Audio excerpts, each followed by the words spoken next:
I think it's good to sit in genealogies for the Westerner. A lot of times it can be easy to skip over. But even just like that exercise that you did, like looking at the meaning of the names, because there's a lot of meaning that's going to be buried. Like it's not going to be like, oh, this is what you're supposed to get out of this handed on a platter. You got to do a little bit of digging. Dear listeners, the following recordings were written and produced with you in mind.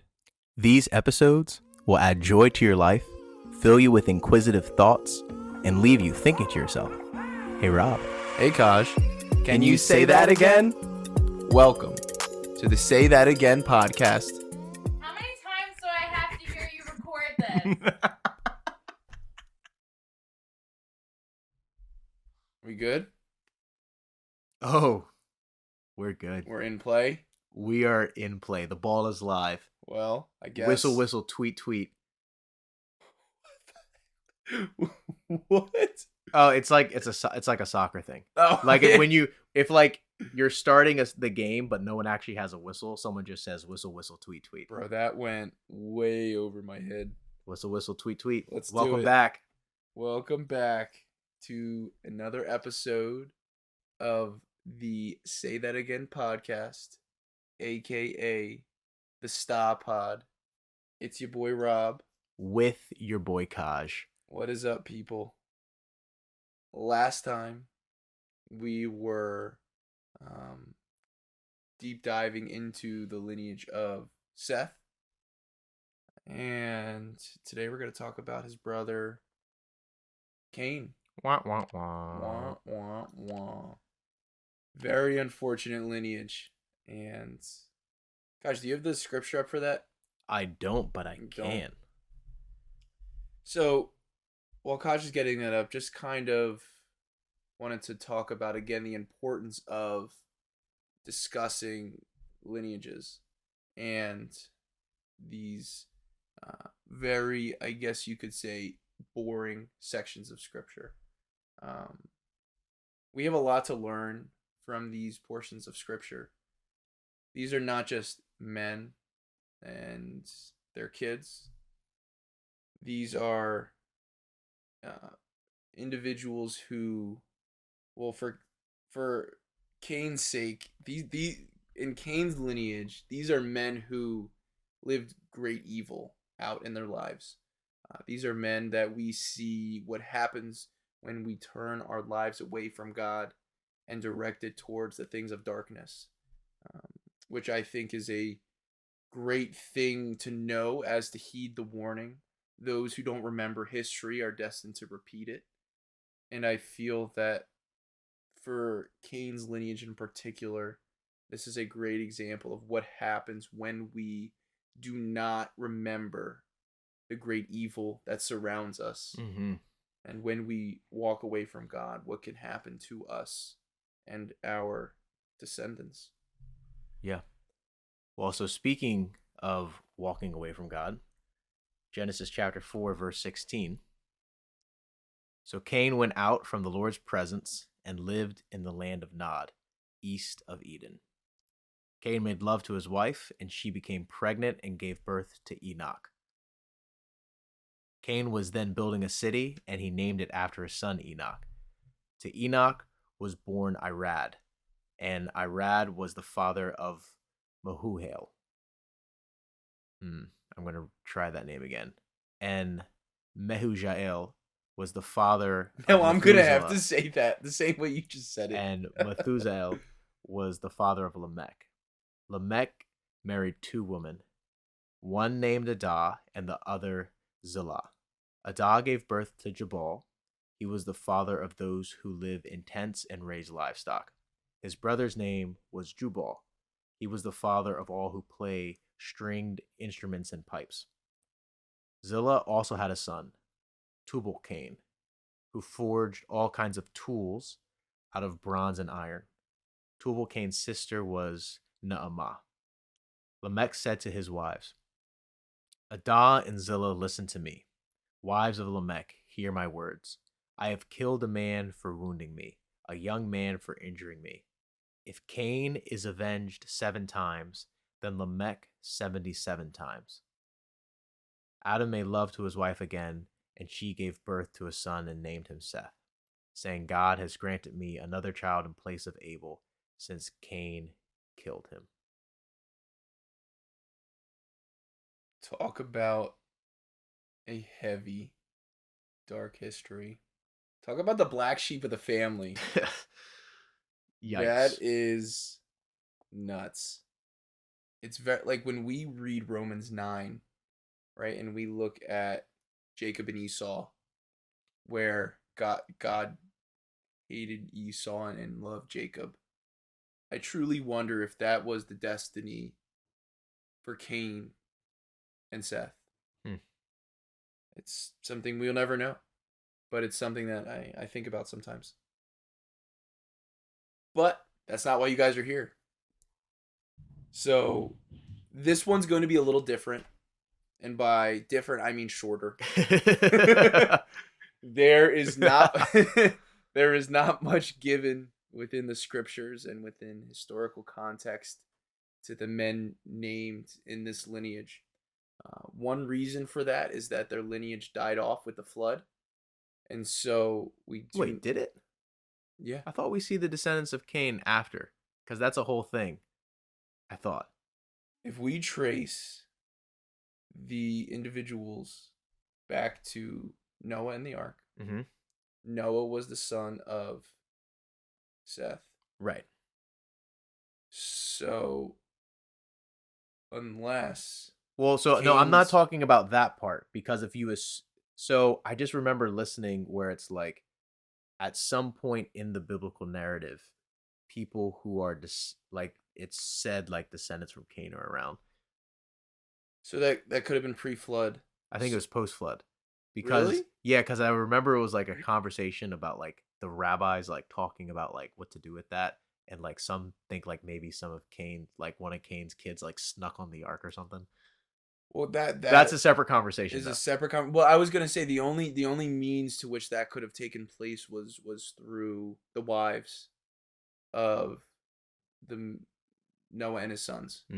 So there is a possibility that could have taken place through that, but I would assume that those men would have married within their tribe, and they would have married righteous women.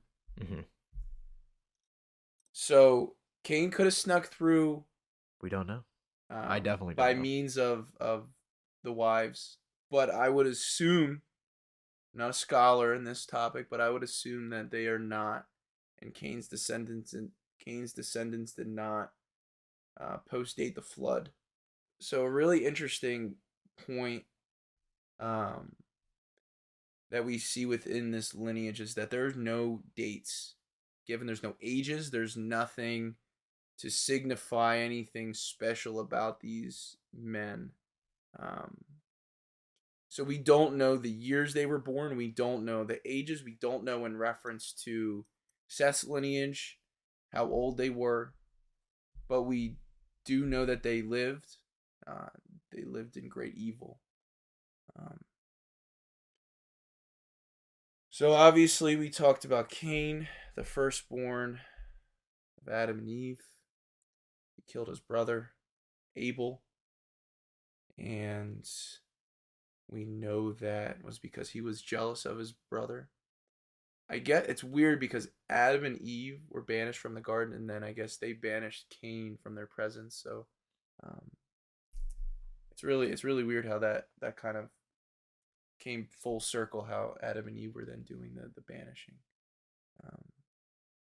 So I wonder what their interactions were like as his parents. But anyway, well, God did the banishing, but anyway, he got married. He had a kid. This kid was Enoch. Not to be confused with Enoch. Not to be confused with Enoch, the son of Jared, within Seth's lineage. Enoch can be found in Genesis 4, chapter 17. This is also known as the first Enoch, as he was born before Enoch, the son of Jared. So going back to my question from the previous episode, this Enoch he's right after Cain, whereas the other one is he's a ways down. 4 generations. Yeah. Deep. Yeah, so So this Enoch, there's not much to him. We know that he was buried. It's said that he was buried in Mount Ebal, um, within the city of Nablus, right near the West Banks. But we don't know much beyond that. He's not a man with a lot of text written about him that is accurate, I should say. There's a lot of fan fiction and stories told about Enoch, but there's not much to be told beyond that. He's also not the author of the book of Enoch. That is Enoch, the son of Jared. Right. So just to clarify that. Enoch begot Irad. Irad is Hebrew for fugitive or runner. And we only have one reference to him in Genesis 4, chapter 18. Which is where we are. Which is exactly where we are. And I don't have anything else to say to that, you know. He's not really a man of, again, much text written about him. And we could assume he was a man with evil intent in his heart, based on his lineage. Irad begot Methujael. Right? Oh boy, I think what did I say? The first time Mehujael. Mehujael. Mehujael. Something like that. Which is Hebrew for smitten or destroy. Scholars say smitten or destroyed by God.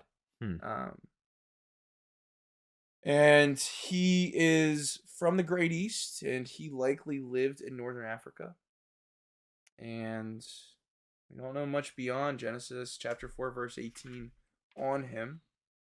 And then he begot Methusael, not Methuselah, Methusael. And Methusael is actually Hebrew for man of God, which is interesting. We don't know much about him, except for the verse he's referenced in Genesis 4. But that's what he's known as. That's what his name means. So I don't know if that's in reference to Yahweh, God of creation, or if that's in reference to another god. But we do know that is what his name means. Now here's an interesting thought I'm going to throw out there. Don't know if this actually applies to this text or not. Shout out to a sermon that I heard from Eugene Olude in the book of Judges. He was talking about a section of Judges where it just skips over like a couple names very quickly, and I forget what it mentions in the names. But one of the points he made from like the research he did is how the short mention of their name in the context of the evil where they are is actually a good thing. Because in Judges, it's just, oh, this person was evil, and you have a few good ones in there, right? But for the most part, it's bad. But like these people, it's like, oh, there's just a short mention. They reigned for a very short period of time, and it was good. So I'm wondering if maybe the opposite could also be true. That like the fact that it just kind of says the name, and like with Methusael, it's like his name means man of God. But maybe the fact that he doesn't get mentioned about being evil means that he actually wasn't that bad. Just a thought. Yeah. We don't want to assume things about people in history, and we don't want to, because like we can write our own narrative in our heads. And historical context is key, and that's a really good point. So we won't call him the bad guy. He could have been. He could have been. He could have been the worst guy ever. He could have been the worst guy ever. But he also could have been a man of God. Yeah. He could have been a righteous man. Just takes one generation to break that evil curse. Right. And then the next generation, like his son Lamech. Oh boy. Who we know to be the first polygamist. And we also that know turned him. out well. Yep. We know him to also have followed in his, I guess Cain would be his like great grandfather, by murdering someone and bragging about it. Just really interesting guy. There's not much that we know about him except for these things, which if these are the characteristics of him listed in scripture, we know that he was not viewed in a good light by God, right? There was not a single thing God saw in him that was good. His wife, Zillah for, I believe it was Tubal Cain. Tubal Cain. Yep. And his sister, Namad? Yeah. Namahad. I think probably like Naama. Nama. Yeah. And I believe Tubal Cain was named after Cain. Do you know what Tubal means? I do not know what Okay. Tubal means. I do not know what Tubal means. You could. I don't. I was gonna say that was an actual if question. you want a quick Google search, I can Google search. While I'm talking, but and then Adah gave birth to Jabal and Jubal. That was probably really confusing. I hope they weren't twins, as that would be frustrating. But there's not much beyond these things. We do have more on Lamech, not to be confused with the Lamech within Seth's lineage. We do have more on this Lamech here, known as the first Lamech, than we do on others in Cain's lineage. But we don't know much about his descendants. We don't know much about anything beyond the great sins and iniquities he committed. Again, he could be found in Genesis chapter 4, verse 16 through 18,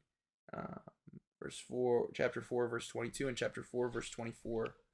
And then he begot Tubal Cain, who's known as the first blacksmith. Yep. Which I would love to know what that looked like. So I have this theory. Did you find the meaning? So the first thing that came up was he's the first blacksmith.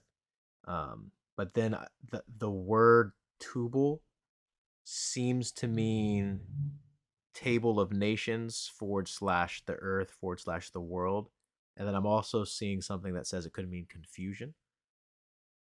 That's all I got. Okay. Well, take that with a grain of salt, people.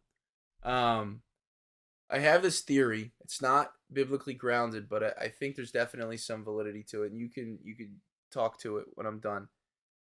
I think that, and people have argued that I'm wrong before on this. Ryle Mellinger? No, actually. I think that people, the closer you were to the fall, the more intelligence you were able to utilize. You were able to use more of your brain. You held more intelligence within your brain. And the reason I say that is because as each generation passes through the fall, the curse affects it a little more.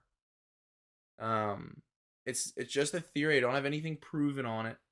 But I think it's amazing to think that a man like Noah, that we think lived in primitive times, built a boat bigger than a football field. It took him a couple hundred years, but still. He wasn't distracted by TikTok. He wasn't distracted. He wasn't distracted, and he definitely lived a lot longer, so his body might have been able to withstand harsher conditions and working longer days. But I don't know. It's just something like we just don't know anything about the pre-flood era. We don't know the technologies they came up with. We don't know the mathematics. We don't know because, like, if you think about it, the flood took place 2,500 years after the world was created, roughly. And so, if we call the Earth, let's say 6,000 years old, as a young Earther. I was gonna say, shout out to the very first podcast we ever did. Well, so the history of man goes back 6,000 years. Where Rob finally came out as a young Earther. Everyone was so confused before that. Everyone was just trying to figure me out, and then I just came out and said it. And right, like look what we came up with, even just within like from that point onward. Mm-hmm. I can't even imagine what kind of technology. I'm not saying they had cars. They didn't have cars. I'm not saying they had, power tools or anything, but I'd be so interested, like thinking about the Egyptians making the pyramids, Mm-hmm. right? Like those things are insane. Yeah. And we The still first- don't know exactly how they We did don't it. know exactly, right? So that's like there's a mystery to the pre-flood era, Right. and so I'd love to know, and I would love to ask God this and just kind of understand. But that's my theory that people were smarter pre-flood, and we'll just never know. What do you mean by smarter? What I mean by smarter is if you look at history, now it's easy to say that obviously individuals who are at a better advantage in like a socioeconomic status obtain better education, right? But if you look at the average individual who goes to, let's say, a private school, let's just say second, third grade today, who comes from a very well off top 1% family versus an individual who lived in the 1800s even. If you look at some of the homework that they did, they were doing very difficult algebra, pre-calculus, trigonometry problems. So you mean like book smart? I mean, book smart. There's no other way I could think you would have to be smart in reference to what I'm saying. Street smart wouldn't make sense. Wisdom clearly wasn't their strong suit. Not godly wisdom, at least. Not godly wisdom. Yeah. But yeah, intellectual wisdom or intellectual smarts is what I'm saying. So yeah, I think that the idea, and again, just a theory, not a fact, but you just look at history, like life was so much harder. Schooling used to be so much harder, and like we slowly, like our brains have slowly gotten fogged over the generations, and so I personally think it's a result of sin. I'm not saying it's biblical. That I think that I'm not saying there's any grounds for it. It's not scriptural in any way. But my personal opinion is that it's the effect of sin affecting as each generation passes. Not to say there's not smart people that come out, as there always will be. But I just think overall. I think my theory that I just developed as you were talking, I like it. is Already. that their brains function better than ours, but they weren't smarter because they didn't have as much knowledge to work off of. Can you imagine if they had another 2,000 years? But they didn't. But they didn't, right? That's what I'm saying. Where were we, at the beginning of Christ, right? Like the Old Testament takes place over what, 4,000 years? Over roughly about. Because you like the theory with technology, and as technology increase or changes, technology develops and increases at an increasing rate, like the Exponential rate. Yeah, because it's an exponential curve. Because each new invention then lays gives way to the next one, yeah. Right, and so the more you have, then the faster it changes. So, because they're literally starting from ground zero, like, because when I think of book smarts, I often think of like accumulating a lot of information and then being able to apply it in some sense, whether it's in your field of study or just doing math problems, whatever it is. So like, because there was a more limited amount of knowledge, book smarts, they also just didn't have books, so you can't even call it book smarts, but intellectual smarts would have been less. But I think because there would have, like, the earth was in a more raw, untampered, undefiled state from everything that modern society, the garbage it dumps into the world, I think their brains were probably cleaner and function better. That's my theory. So you'd say that they function better, not necessarily because of the sin nature and the fall affecting each generation, but rather just. Well, I mean, if you look at Lamech, if Cain is avenged 7 times, then Lamech 77 times. I mean, that's not good. I'm not saying they weren't evil, but what I'm saying is, like, I'm trying to clarify what you're saying. Yeah. So are you saying that the pre-flood generations were smarter. Their brains could function better. Is that I what would you're say they saying? were definitely healthier. Yeah. I think they were healthier. Yeah, that's a good way to look at it. Yeah. Yeah. I just think, like, objectively, they just didn't have as much knowledge. Yeah. No, But I that's just 'cause of completely the agree. Society, but like knowledge in regards specifically to intellectual smarts, as we would consider it Yeah. today. And they also, now not to get all scientific. They probably had more knowledge of what life was actually about than we do, because we're so Right. distracted by stuff. Well, that could also be leading to the intellectual decline Yeah. of our generation. But then also not to get too scientific, and we talk about this on another episode, but pre-flood, there's what scientists say was an atmosphere around the earth of water.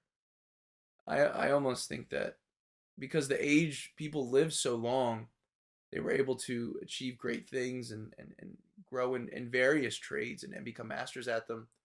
But there was this atmosphere that surrounded the earth, that we know obviously the rains fell from, and rains came deep from the earth, because it hadn't rained up until that point. And now that's what we know as our water cycle. But I just think it's so interesting. Like there's so much to talk about, hypotheticals, but we'll save that for another episode. I just wanted to get my thought out there. You love talking about pre-flood. I love it, man. You love talking about It's pre-flood. my favorite era. Don't get Rob started on young Earth versus old Earth in the flood. But anyway, yeah. Did you have any final thoughts on the genealogies in general? We covered a lot of ground, and no, I don't think I have too many thoughts to add in the short period of time we have here. I think it's good to sit in genealogies for the Westerner. A lot of times it can be easy to skip over. But even just like that exercise that you did, like looking at the meaning of the names, because there's a lot of meaning that's going to be buried. Like it's not going to be like, oh, this is what you're supposed to get out of this handed on a platter. You got to do a little bit of digging. And that's how the text is designed on purpose. It's Yeah. also the language translation. Because if like you're reading that in Hebrew and you understand Hebrew, that's like, oh, I know what these names mean. But it's good to like kind of do that exercise and wrestle with it, because it's like, how many times do you think someone who might have heard that for the first time, it's like, how many times have I read over that genealogy in a Bible reading plan and never, did the digging? So, yeah. Well, I was gonna say, in piggybacking off of what you said, Western Christianity has almost tainted how we study the Bible, because we just look for what it directly says to us instead of digging deeper context. And that's really frustrating, because that's how a lot of churches run. It's a lot of Bible studies run. That's how our brains are kind of, I guess, taught Yeah. to study the Bible. Yeah, because that's how we essentially. study every other book. You just open it up. Like a lot of people skip major portions of scripture, like Isaiah, Yeah. Jeremiah, books that just don't feel like they have any relevance to us, because we're not willing to do the intellectual exercise of research and learning Hebrew, and just understanding the historical context. So yeah, this was really fun. I really enjoyed this. I hope you guys enjoyed this. I've been excited for this, and it's finally here. So Awesome. All right. See you guys on the next episode.